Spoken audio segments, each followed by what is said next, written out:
yàlla ni ñu yàlla boole baal voilà donc may ñu tawféex may ñu jàmm ak salaam musul ñu ci seytaane yi nit yeeg jinne yi xanaa ñu jéem a partager live bi rek après bon voilà donc ñu ñëw ci di ñu bëgg wax nuyu naa ñëpp gars yi ngeen partager incha allah donc ñu fas yéene ñëw ak yéen ma def ni mu xaw a cadré tuuti voilà donc ñu fas yéene ñëw ak yéen ci waxtaan bu yaatu bu ndaw parce que xam naa ne 30 minutes lañ koy def parce que dañ bëgg permettre ñenn ñi ñu mën koo couper jàllale ko ci plateforme yépp pour wax ni nit ñi ñun li ñuy wax nëbbuñu ko parce que li ñuy wax dëgg la li ñuy wax bañ ñu ci dem fenn ku ñu woo ñu wuyu la li ñuy wax jéemuñu ci jàddal parce que pour l'intérêt du Sénégal parce que dama jàpp ni on l'a fait hier et aujourd'hui on continue balaa may tàmbali ma may leen ngeen dugg ci live bi incha allah après ñu door a continuer incha allah nuyu nañ ñëpp ziar ñëpp damay bañ tudd ay tur di juum kullu ku ne ci Facebook ak kullu ku ne ci YouTube nuyu nañ la ziar la jaajëfal la amuñu seen fay ñu ngeen remercier bu baax a baax gars yi ngeen partager au maximum ñu ñëw waxtaan ak yéen partager au maximum ñu ñëw waxtaan ak yéen donc li ma bëgg wax sama tàmbali sama njëlbeeni wax mooy réunion ou pas réunion menace ou pas menace en tout cas Pastef laay waxal ak ay agresseur am ak ay yu demee noonu noppal leen seen bopp parce que mënu leen ma tere wax ilal abad maanaam abadan wallahi al azim mënu leen ma tere wax fii laay toog chaque jour di wax sénégalais yi di ko dégg wax lu leer benn ñaareel bi mooy samay wax jali muus la samay wax jali muus la may du ko jéqeeg sa loxo raxasu dala ciy fekk ji duma wax ci ay maali foro saax-saaxewuma sama nu ñu koy wax saax-saaxewuma sama crédibilité dara jaralu ma ko mais dafa yàlla ci réew buñ ci nekkee il faut que des soldats se lèvent pour défendre dame vérité pour défendre la vérité parce que nax yi bëri na mbubboo yi bëri na les gens font du n'importe quoi donc dafa yàlla ñun à tout temps et à tout moment fu mu yellee rek incha allahu taala ñëw leeral askan bi démb dama ñëw ak yéen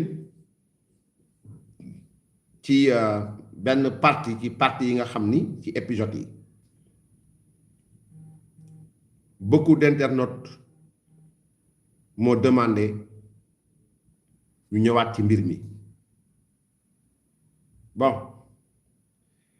ñun nag amuñu lu dul yéen bu ngeen ñu laajee dañuy ñëwaat dañ bëggoon bàyyi ñaari fan mais on va enchaîner avec la deuxième épisode tout simplement parce que man ku ma jàppee ni benn nit ku toog nii laa rek di wax nii ba ngeen dem réunion seen réunion nee ngeen ba ñëw da ngeen menacé non ça va yi juum ngeen man bénéfice laay dund bénéfice man dee naa bu yàgg maanaam bénéfice laay dund duma ko ragal ku ma dogaaleeg ku ma def nangam parce que dama gëm ni yàlla li mu wax lan yusibana illa ma kataba allahu lana huwa mawlana yàlla dal waxaat ne wa man yatawakkal ala allahi fa huwa xasbu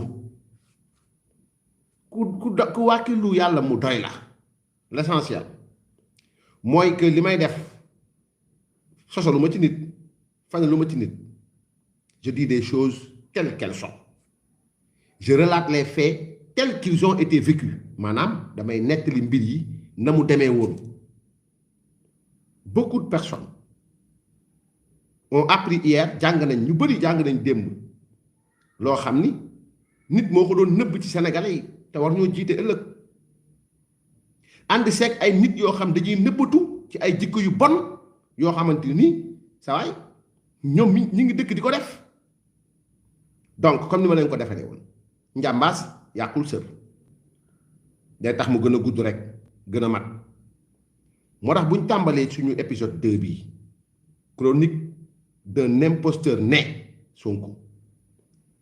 Sonko nag bil jum la chronique d'un imposteur né Ousmane Sonko su ma ci pare demoon ñoo naa ngeen démb ci l'épisode de njum ku xamul li ma bëgg def nag mën nga wax ni pourquoi muy attaquer papay jàmbur pourquoi muy attaquer lii pourquoi non c'est-à-dire fi ma tàmbalee man maa xam lu tax ma tàmbalee foofu je suis parti à la racine parce que garab boo koy déqati da ngay dem ci racine bi racine principale bi et la racine principale c'est Mamadou Sonko parce que wax naa leen aussi ne fi muy jëm la fi muy jëm ci dénouement bi ci mujjanteel bi di ngeen xam ni lii moo taxoon ma tàmbalee lii donc lii mooy postulat départ yi nga xam ni tàmm naa di ko waxtaan ak ñi nga xamante ni bëgg naa pour ñu comprendre ma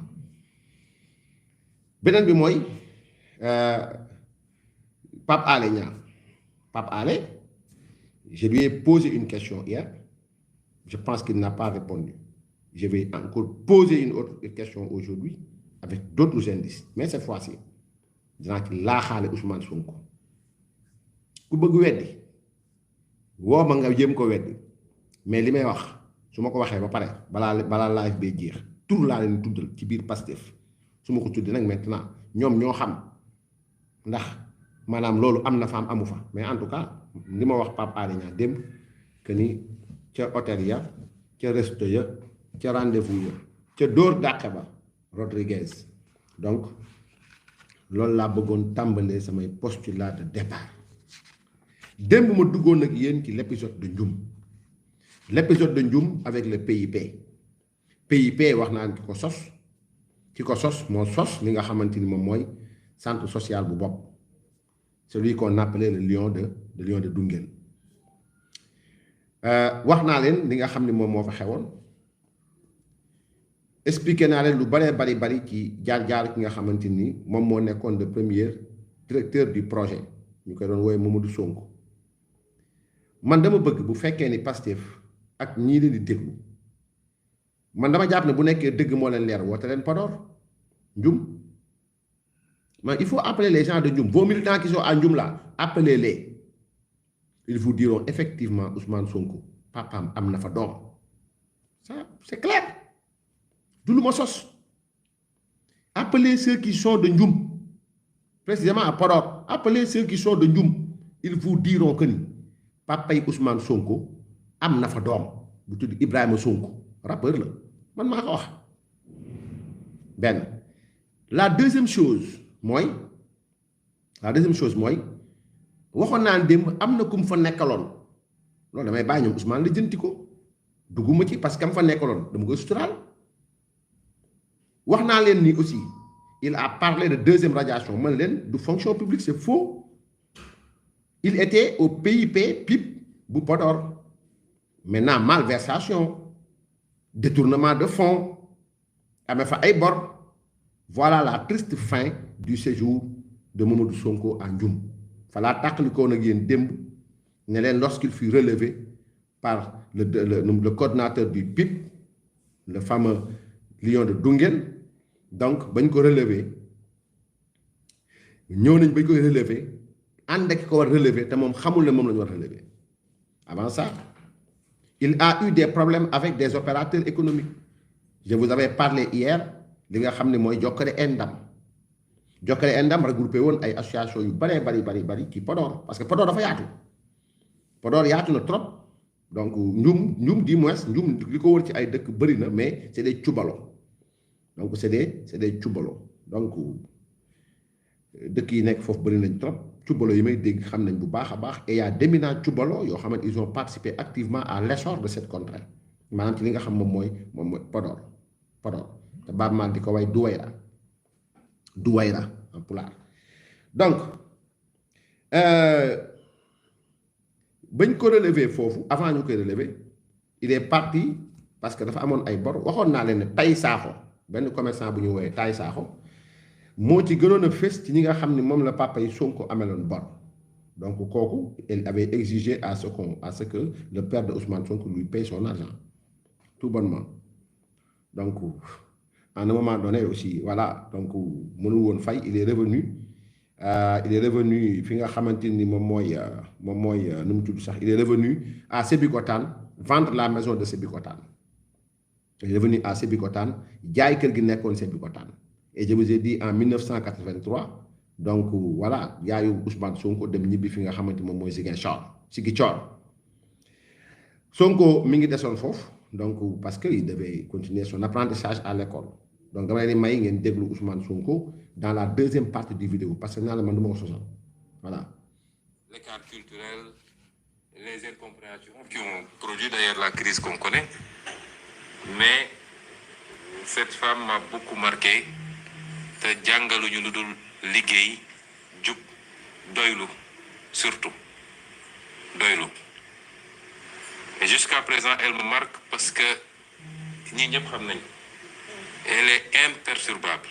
Parce que man si j'avais une mère fragile j'aurais raccroché depuis longtemps. Mais lu munti am ak lu coow li bëri ku ko wax ñaari phrase lay ciy teg il suit son destin lu yàlla tudd noonu la. Elle ne dépasse jamais ça, imperturbable. Et la deuxième, c'est ma grand-mère paternelle, qui était également une très grande dame. Elle s'appelait Fatou Boudiam.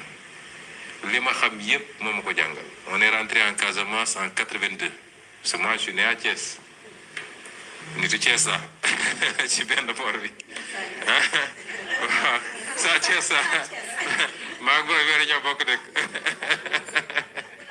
Donc, et quand on est rentré, moom la ñu fekk dañu ñibbisi mu tombeek nawet immédiatement mu yattal ñu kajandu xam nga xam ngeen kajandu mooy li joolaay di bayee ne àll ba.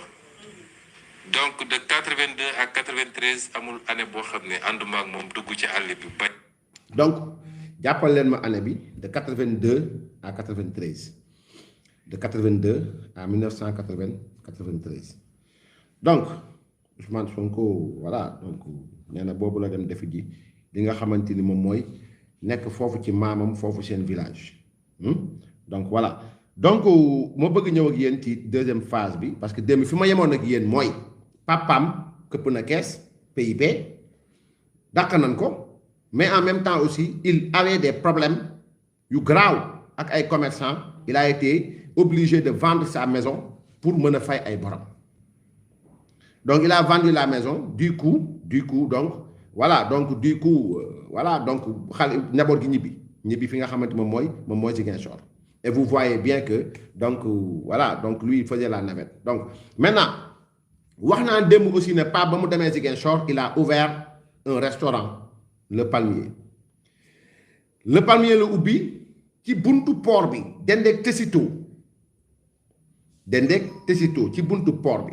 Donc le ubbi woon restaurant maintenant jàpp leen at yi may wax dafa am solo ci troisième épisode bi mooy 1982-83 Mamadou Sonko est rentré en Casamance. 1984 il y a eu la fameuse réforme de Diouf qui éclata la région de Casamance en deux grandes régions. La région de Ziguinchor et la région de Kolda. Voilà.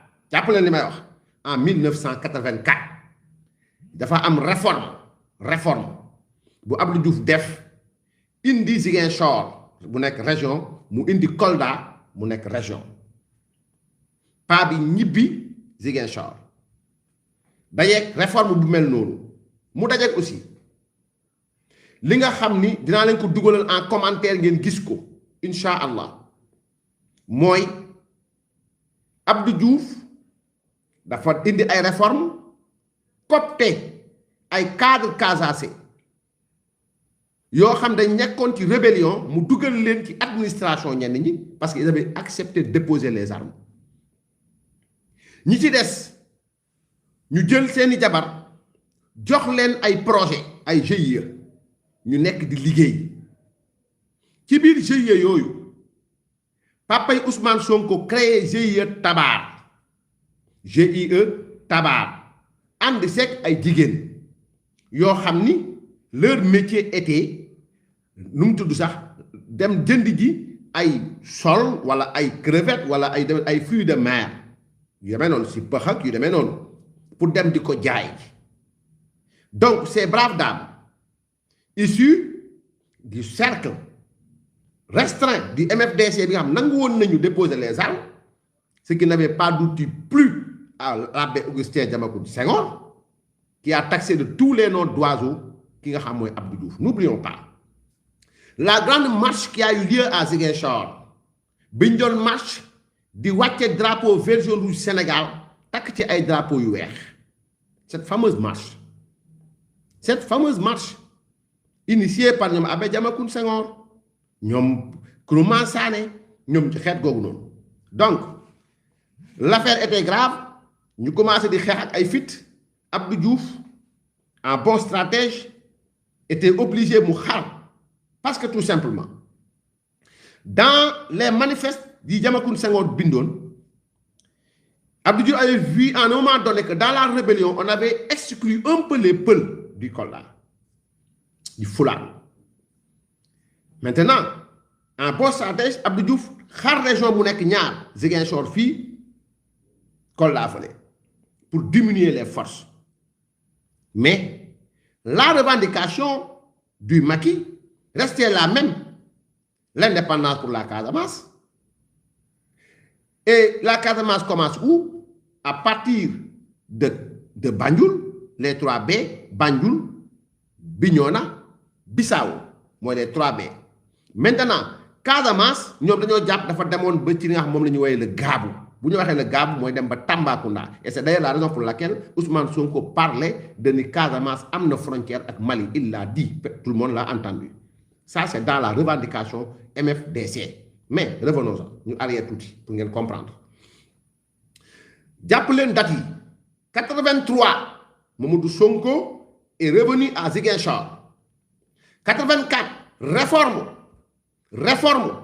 Casamance. Nous avons les 2 régions de la Casamance, Ziguinchor et Kolda. Réforme Abdou Diouf dans les négociations, parce que guerre dans les négociations, Diouf avait négocié ni wàcce armée ñu jël leen financer leen. Financer seeni jabar yu nekk ay femmes GIE wala ñu nekk ay nangam. Mamadou Sonko a créé le groupement le GIE bu ñëwee GIE Tabar. GIE Tabar. Dem leen ngeen gëstu ko Ziguinchor. Quand je parle, les ignorants se taisent d'après dem gëstu ci. Allez-y à Ziguinchor, dem leen ngeen gëstu. Vous verrez que son père avait ouvert sous couverture. Maa ngi ñëw léegi ci li xew. Sous couverture li nga xamante ni moom mooy comment dirais-je li nga xam moom mooy restaurant Le Palmier. Le Palmier mi ngi ko tuddee Tessito. Qu'est-ce qui s'est passé maintenant? Ñu arrière. Bu ñu arriéré tuuti il avait dit à tout ñum ñi nga xam ne toppoon nañ ko il a perdu son emploi, il a perdu sa perdre na honoram, perdre na dignité, perdre na léppam, tëkku leen ñibbi maanaam dafa leen tëkku ñibbi ba mu ñibbee déglu leen baax na may wax c'est-à-dire à Tessito ci buntu port bu Ziguinchor. Tessito dafa nekkoon nii paa bi ñëw ubbi ci wetu Tessito li nga xam moom mooy restaurant Les Palmiers. Tessito était composé dans sa plus grande partie de nordistes. déglu leen baax li may wax maintenant le GIE Tabar doon jël femmes yi parce que wax naa yoon ne animateur rural la PIP la jógee xam na la mooy projet la mooy doxal projet loolu au fait sax moo gën a yokku tax mu amoon en charge les femmes daan defar ay projet ak ay financement ci mooy financement état du Sénégal. GIE Tabar maintenant am ay jigéen mais femmes yi mu yor ay jabaru rebelle lañu ay jabaru rebelle qui ont accepté de déposer les armes mais qui sont toujours dans le maquis, ça tout le monde le sait. Maintenant quelque temps après Resto Bit Faye mu ubbi ci biir port bi un bureau boo xam ni les gens faisaient là-bas des réunions, les gens étudiaient là-bas des projets, les gens discutaient là-bas. Maintenant, à chaque fois que les femmes dañu doon jóge Ziguinchor génn xam nga tu vas vers boy dem Carabane, tu passes par la Pointe Saint-Georges, etc. Maintenant, ces nordistes qui étaient à Tessito, wala am ay gaal daan liggéey daan dem di napp ji di liggéey dem ak ñëw diggante Carabane Pointe Saint-Georges port bu Ziguinchor mais ba bëgg ngeen déglu li nga xamante moom laay wax balaa may expliquer lii. Quand je parle, je donne des preuves concrètes, très claires, pour permettre aux uns et aux autres, aux éternels dubitatifs, de comprendre les meilleurs. Voilà. Voilà. Donc, si vous voulez, je vous donne les références. Ensuite, après, vous allez, voilà. Donc, ORSTOM, fonds documentaire, numéro 39 766, exemple numéro 1. Le document est là. Ça a été fait. L'histoire de la Pointe Saint-Georges. Je vais vous le lire. Je vais vous le lire. 31 morts au Cap Skirring le 27 octobre 1992. 7 morts à Pointe Saint-Georges le 11 novembre. Chaque fois, les victimes sont des pêcheurs et leurs familles, originaires du Nord Sénégal. Les auteurs de tels massacres seraient les rebelles indépendantistes. Bon, il faut voir quoi, mais beaucoup. Donc, dont les menaces répétées n'auraient pas suffi à déloger les migrants originaires du nord de cette Casamance, réputée pour être le paradis vert du Sénégal.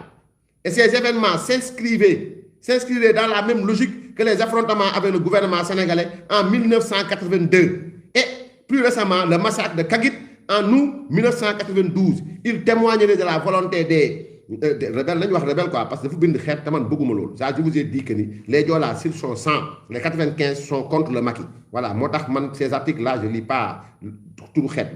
Voilà, de préserver leur intégrité politique, dégoulée. De me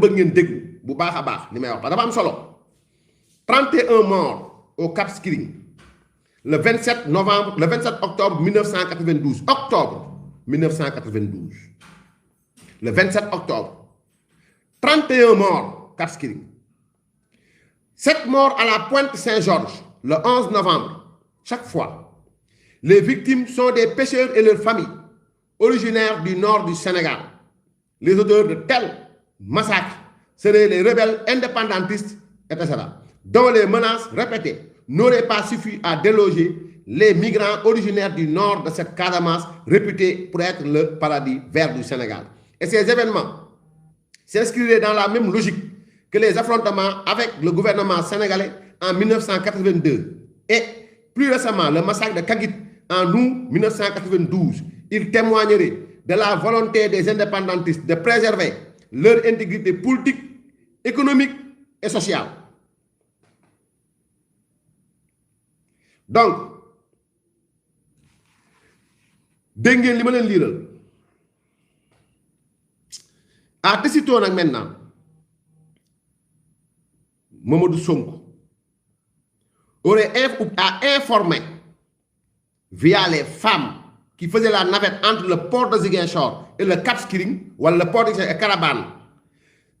Jigéen ñi doon dem, ils ont informé ñi nga xamante ni mooy la bande rebelle bi wàccoon Carabane def fa une semaine.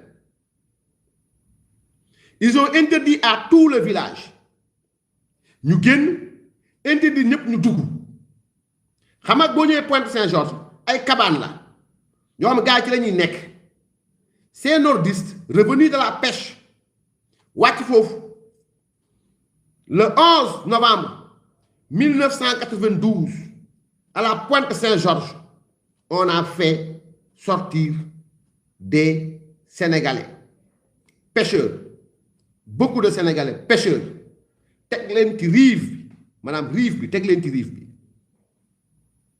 bañ a tegee ci rive bi maintenant on a demandé les pièces d'identité bu ñu xoolee pièce d'identité bi nga nekk xeet nangam on laisse passer bu ñu xoolee pièce d'identité bi nga nekk xeet nangam on laisse passer ñu xool tous les nordistes ils étaient au nombre de 7 aligné leen ci rive bi on les a dañ leen wax nañ mettre à genoux Il n'y avait qu'un seul qui avait refusé.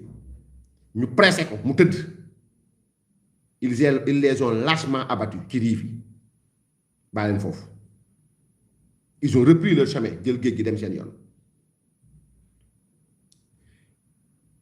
Arrivé au port, c'est un mbokk qui était à Tessito.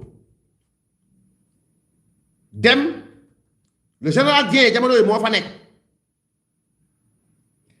Général Dieng mi nga xam moom la Labé Diamacoune bindoon lettre Abdou Diouf na génn Ziguinchor. Les gens ont tout fait. Famille yi bañ a dem gis moor yi, mais y en a qui sont partis voir leur frère, leur mère, non, leur frère, leur cousin, leur neveu. Ñu jël leen ànd ak ñoom dem Pointe Saint-Georges. Devant la catastrophe, devant la mutinerie, ils ne pouvaient plus se retenir. Ils avaient crié à la vengeance. Ñom nordistes yoyu. Ils sont ñu and ak cortège bi. Ñew Ziguinchor, les corps à la morgue. Je vous dis et le répète, le 11 novembre 1992, nordistes ba nek Thierno Mountaga Tall mo len julé. Je vous donne des choses très claires et vous pouvez aller rechercher. Les nordistes qui étaient à Tessito maintenant, nous pour réclamer vengeance. Mamadou Sonko s'est absenté pendant presque 20 jours, il n'est pas revenu au port. Pourquoi? Tu vas à Bignona ou bien tu vas à Ziguinchor, tu vas au port de Ziguinchor. Il y a toujours des vivants. Il y a toujours des vivants là-bas. Il y en a qui sont là-bas, il y en a qui ont leur famille là-bas au nord. Ils ont été lâchement abattus. Parce que dans la revendication indépendantiste, il était question que ni port bi li nga xamanteni mom la fi nordistes yi beuré fallait que ñu dindi lolu. Mu dajé ko xamni il a servi au nord, a eu des problèmes là-bas, kepp fa caisse am hen bu mu len amal ñibbi ci indal lolu fekk fa lolu en 1982 83 il a bénéficié des subventions ñeu ubbi GIE Tabar et en 92 10 ans après voilà 9 ans après sept nordistes ont été lâchement abattus. Demain wax tiyel leen ma limay wax manam tiyel leen ma limay wax retenez-moi les mots que je suis en train de dire limay wax ku bëgg maintenant weddi wala li ma wax ku mu naqari nga dem Ziguinchor nga laajte ko ki ma koy wax ni bu ko naqaree na ma yóbbu yoon. Je ne parle pas dans le tas, je ne parle pas dans le vide. Voilà la scène. Lâchement abattu. Et la vie continue. Jusqu'à l'attaque de Agnac. Ce jour-là, l'armée a abattu le plus grand combattant rebelle du Atika. À Agnac. Agnac, Borombe Nyagis. Rombo Fande, Degedem Agnac. Ce qui a éclaté, ça, tous les gens qui étaient au port le savent. Après l'attaque de Agnac, ba ñu ray Atika ñom mom góor gi moo taxaw ci digg port bi ñëpp di ko dégg moom Mamadou Sonko mu ne leen carrément ils ont tout gâté parce que l'attaque n'était pas prévue pour aujourd'hui mais pour demain. C'est lui qui l'a dit maa ko wax devant tous les nordistes ñi nga xam ne démb ak bërki démb ñoo ko doon xeex ñoo doon bëgg am seen revanche. Il a dit le jour où Atika a été tué par les militaires jël corps bi yóbbu Ziguinchor di fay di ko seetaan. C'était une défaite, humiliation la woon ci indépendance ci Macky bi parce qu'il était leur homme fort moom Atika. Le jour où il a été tué Mamadou Sonko ci digg port bi il a dit que l'attaque n'était pas prévue pour aujourd'hui mais pour demain. Caporal Daf effectivement. L'attaque n'était pas prévue pour aujourd'hui mais pour demain. Parce que la stratégie adoptée par Atika pour dugg foofu dañ leen bett nañ militaires yi certes mais il y a eu un militaire caporal bu jóg daw jël LRAC bi dóor ko ci garab gi il a été carbonisé moom Atika. Demandez à ceux qui sont là-bas. Carbonisé. On a pris son corps, yóbbu Ziguinchor, gars yi di ko seetaan. Le vieux a clairement dit que l'attaque n'était pas prévue pour aujourd'hui, mais pour demain. Et demandez aux nordistes, le jour où il allait se rendre à Mbour pour un séminaire, il leur avait clairement dit que ni su ma ñibbisee un nordiste dootul des ci port bi. yi nga dossier may wax nii j'ai bouclé les témoins, j'ai bouclé ñoo xam dañ ko fekkee ñu doon liggéey ci port bi, j'ai bouclé maanaam seen lépp laa bouclé lépp documentaire li may wax moom bu amee benn nit bu mu naqari Sénégal rek na dem na ma dem yóbbu fi mu war a yóbbu ngir yàlla dama ko ñaan ngir yàlla. J'ai tout. Et au nom de ces 7 jeunes Sénégalais qui sont morts, parce que tout simplement ils sont des nordistes, mais tout le Sénégal doit se rendre compte du caractère du Nîmes. Il faut se poser la question. Et en ce moment, Louis Sonko était où? Il était à Ziguinchor, il faisait la terminale, voilà la première. Il fallait qu'on fasse, xam na ko bu baax. Par 93 la am bac 93 dem UGB. Donc, ce qui s'est passé là-bas, ba mu demee dama leen tàggoo day dem Mbuur bu ñëwee notice dootu fa desati au retour yàlla na ko yàlla yërëm. Dieu en a décidé autrement jaarale ko ci li nga xam mooy infractus yàlla na ko yàlla yërëm xare ko aljanna. Voilà l'épisode de Ziguinchor, triste épisode. Mais, troisième épisode, j'ai fait 30 minutes. Troisième épisode, je vais vous dire pourquoi. Et à l'issue de ces 5 épisodes, ce 4e épisode, je vais vous dire ce qui lie le MFDC à Ousmane Sonko. Ça, je vais le dire. Et je vous ai dit que si parler de l'autre Sénégal, parce que je ne parle pas pour le plaisir de parler. Mouk. Donc, lii mooy li nga xam moo tëj parenthèse boobu pour que ça soit très clair. Moi, que je répète ce que j'ai dit. Gorgui, il est revenu à Ziguinchor. Avec des réformes majeures de Diouf. Diouf def réforme xar Ziguinchor Casamance mu xal ko ñaar région de Ziguinchor ak région de Kolda indi li nga xamante ni moom mooy jël ay yenn cadre dugal leen ci biir administration. Donc voilà, jël ay projet ak ay demee noonu. Son père Mamadou Sonko étant animateur rural parce que moom loon def PIP gestion moom mooy doon directeur de projet PIP dans c'est ça, c'était des projets ay gas forage ay groupement d'intérêt économique. Le vieux a mis en place le GIE Tabar. GIE Tabar, donc pour ni douter où, après vous m'enverrez vos mails comme à chaque fois je vous envoie les mots de lire. Comme ça vous allez comprendre ce qui s'est passé à la Pointe Saint-Georges. Vous allez comprendre. Voilà, maintenant donc, bon moi je crée GIE Tabar, je ouvre restaurant, tout décolle le palmier, ouvre que tu veux Tessito.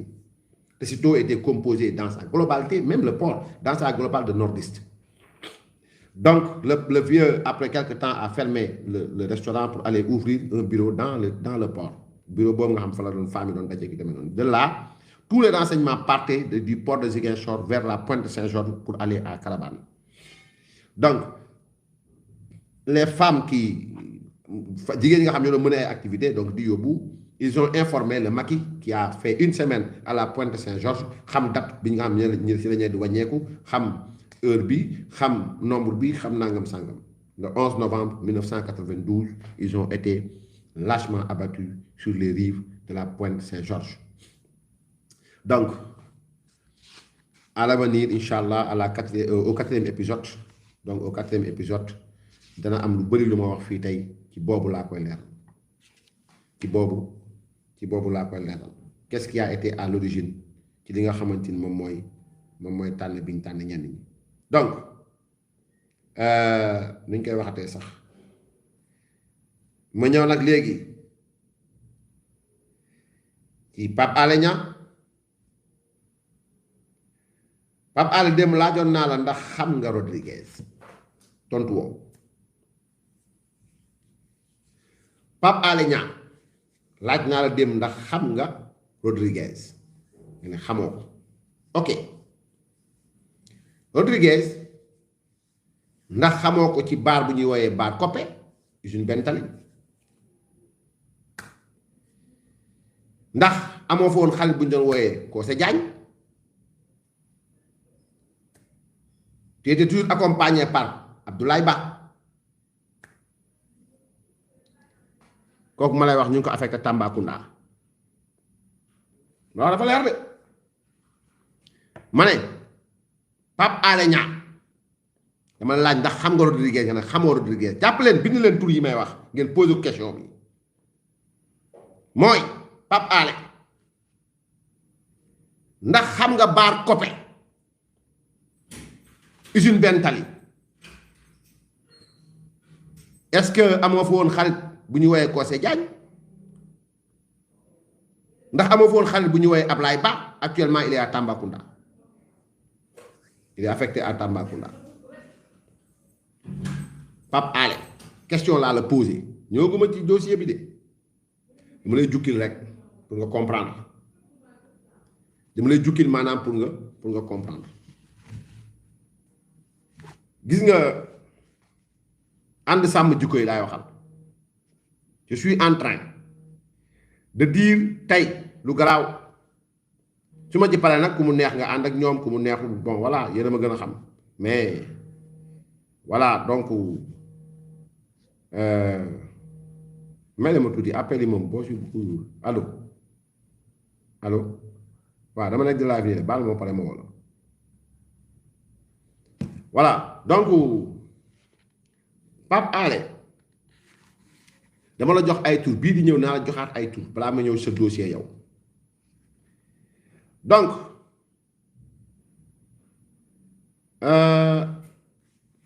Pastef Ousmane Sonko ak Pape Alé Niang laay wax bokk ngeen benn xarit bi ngeen bokk jege lool Ousmane Sonko ñu gis ni Sonko signéwul Adji Sarr jiiñ ko sodomi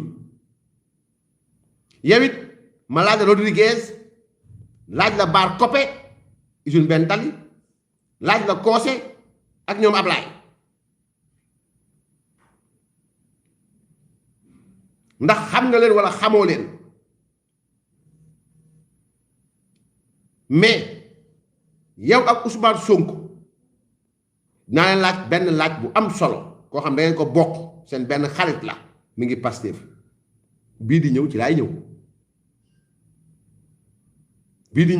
laay ñëw ami très proche de Ousmane Sonko trop proche même je vous donne dama leen jox initiales yi Ndia Seck je vous donne les initiales Ndia Seck ami très proche de Ousmane Sonko ami très proche de Pape Alé Niang qu'est-ce qui les réunit yaa rek a xam en tout cas ñi may waxal xamaguñu mais man xam naa et pourquoi Sonko n'a-t-il pas signé le fameux document de ànd sàmm jikko yi Babacar Mboup booy wër parti góor jigéen wala ngay wër ay góor jigéen bàyyil rang beneen bi ngay xoolal feneen fi parce que ñii Babacar Mboup imam Alioune Badara Ndaw Aliou Sall Mame Matar Gueye yéen laay waxal demandez à Pape Alé ndax xam na Rodriguez ndax xam na baar Coppe ndax xam na diw ak diw yi ma lim Kose Diagne ak ñoom Ablaye Ba ndax xam na Ndia Seck nga xam ne vous parvenez vous-même à faire le lien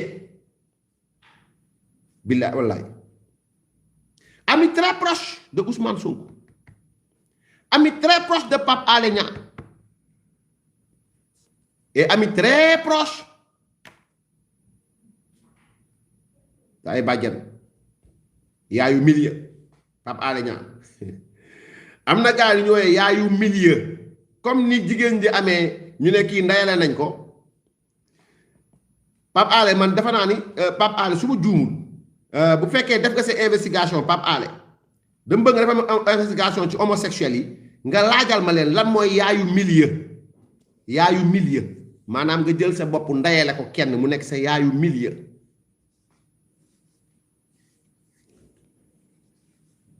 laaj leen ko dina ko xam maanaam wala mu def ay investigation ginnaaw moom daa aay day def investigation il va pouvoir faire une investigation ci loolu mooy Pape Alé ginnaaw ma la waxee démb Rodriguez te yow ak Sonko laay wax un ami très proche trop proche même de Sonko bras droit parce que xam ngeen ki may wax très proche de Pape Alé Niang Njaa Seck donc leeral leen kenn si yéen ñaar si ñëwul criminalisant l'homosexualité naan ay xaw ma il faut loi bi xaw a oyof parce que nangam sangam dafa am loo xam d'accord ma ci non koy protéger ti protège kii Njaa Seck billaay wallaay yaayu milieu Pape Alé gëstuñu yaayu milieu mooy lan maanaam yaayu milieu mooy lan ci cercle gars yi bon gis nga Pape Alé xam naa ba xam ñaata homosexuel ñoom lañu seetoon ci programme sida billahi wallahi wa tallahi diw mi kan ak kan la doon fréquenté diw mi kan ak kan la doon fréquenté diw mi kan ak kan la doon fréquenté donc tu as intérêt nga tontu ma billahi wallahi xam nañu baar copé usine benn tali xam nañ ci lu bëree bëri jox naa nag ay tur laaj la ndax xam nga ñooñu waxuma nag ñii lii lañu wala lee lañu en tout cas je cherche des amis qui sont proches rek je cherche des amis qui sont proches qui vous sont proches yow tontu ma rek baar copé usine benn tali ñoom Koose ak ñoom Ablaye ma ne la yow ak Sonko ngeen bokk benn xarit bindaleen ma ko Ousmane Sonko ak Pape Alé Niang ont en commun benn waay boo xam ni sàmm jikko maanaam ci sàmm jikko dañ ko war a woo mi ngi tudd Njaa Seck nekk bras droit Ousmane Sonko nekk xaritu Pape Alé Niang donc waxoon naa ni yawmun laka wa yawmun alayka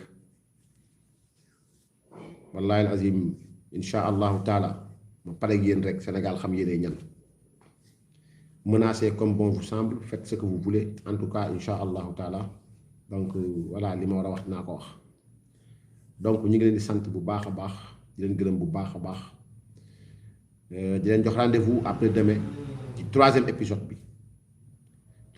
bi nga xamante ni moom mooy l'épisode UGB ak fi nga xamante ni moom mooy ENA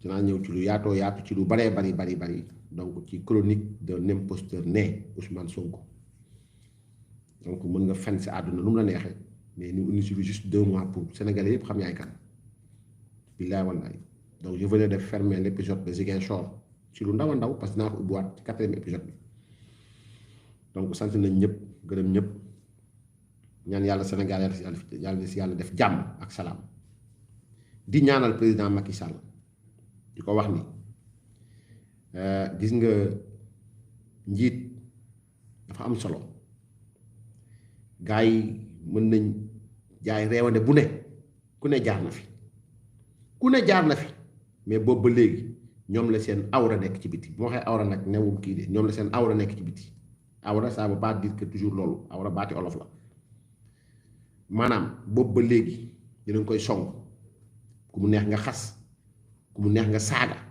ku mu neex nga wax lu la neex mu mun a pat ne cellaara di def li muy def di doxal li muy doxal pour Sénégal continuez dans ce que vous faites maanaam jël leen saaga ndey jël wax ju ñaaw ngeen ëw ko def ko téere di xëy di wax lu leen neex ci nit yi mais président Macky Sall du leen tontu keneen ak keneen du leen tontu parce que ñooñu amuñ seen jot chaque jour ma wax leen ko mais nous on a le temps de suñu différence mooy du ñan fanal de billaahi wallaahi tallaahi on ne ment pas parce que man lu ma wax fii may jox nit ñi jox leen ma seen mail ma envoyé leen ko je donne des faits précis je donne des dates précises je donne des jours précis ay lieux yu précis